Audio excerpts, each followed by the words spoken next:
आत्मीय भाइयों एवं बहनों, आपको पुस्तक आत्मिक प्रगति के लिए अवलंबन की आवश्यकता पृष्ठ 26 से पढ़कर सुनाते हैं। ध्यान से सुनिए।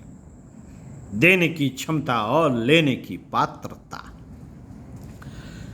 मित्रों, देने वाला अधिकाधिक समर्थ है या लेने वाला?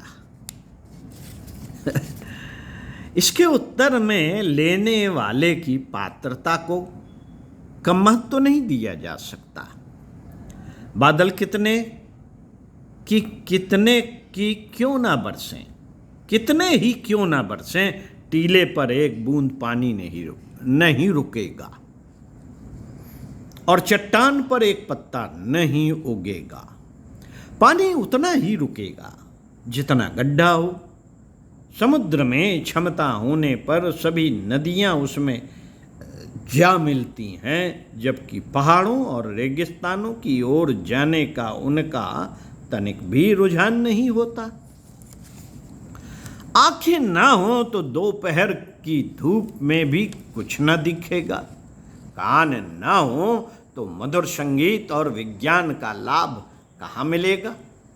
मस्तिष्क पर मूढ़ता छाई हो तो सत्संग परामर्श की उपयोगिता नहीं रह जाती।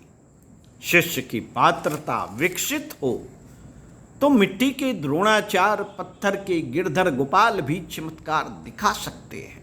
समर्थ गुरु रामदास, शिवाजी का, चाणक्य, चंद्रगुप्त का, रामकृष्ण परमहंस, विवेकानंद का, विरजानंद, दयानंद, सरस्वती का ही भला कर सकी।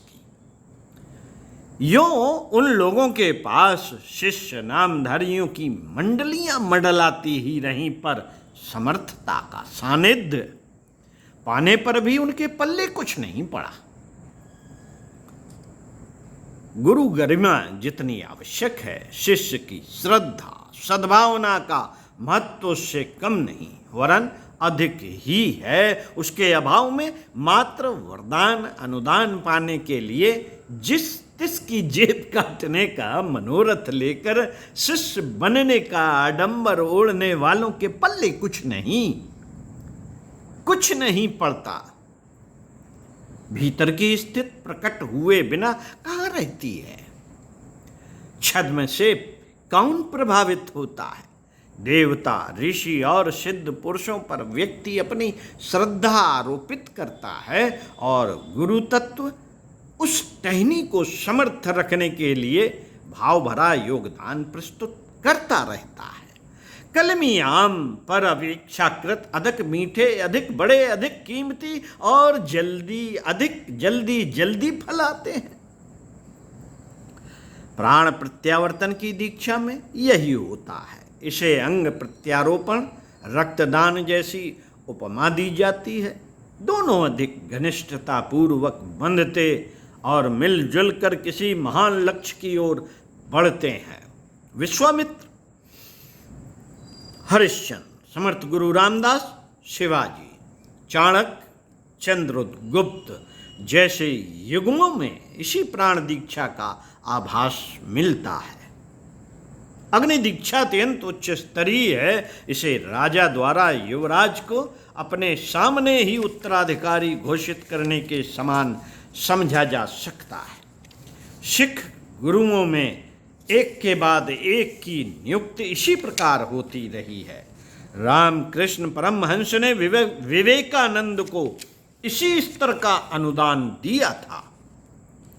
इस स्तर की पात्रता और अनुकंपा के लिए बहुत कुछ करना पड़ता है। यह प्रसंग अत्यंत उच्च स्तरीय होने के कारण अब तक इस संबंध में कभी प्रकाश नहीं डाला गया, पर महाप्रयाण से पूर्व अपने अंतिम अंतरंग संदेश में परम पूज्य गुरुदेव ने प्रतिभाओं को ढूंढने और उन्हें अग्नि दीक्षा में तपाकर भारतवर्ष को 1.25 लाख महापुरुष प्रदान करने का लक्ष्य बताया। अश्वमेधिक अभियान उसी के लिए एक विशिष्ट मंथन प्रक्रिया समझनी चाहिए। इस शताब्दी के अंत तक दीक्षा द्वारा जुड़ने वाली आत्माओं में ही जीवन के प्रत्येक क्षेत्र से यथासेना विज्ञान, साहित्य, कला, कृषि, पर्यावरण, उद्योग, ज्योतिर्विज्ञान, अंतरिक्ष विद्या के मूर्धन्य विकसित करने का कार्य चल पड़ा है। यही आत्माएं इस देश को प्रगति के चरम शिखर तक ले जाएंगी। अतएव इन दिनों दीक्षा का विशेष महत्व रहेगा। न जाने किस अंतःकरण में उनका अग्नि तत्व प्रस्फुटित हो जाए, जिसके लंबे समय से आवश्यकता अनुभव की जा रही है। ओम शांति।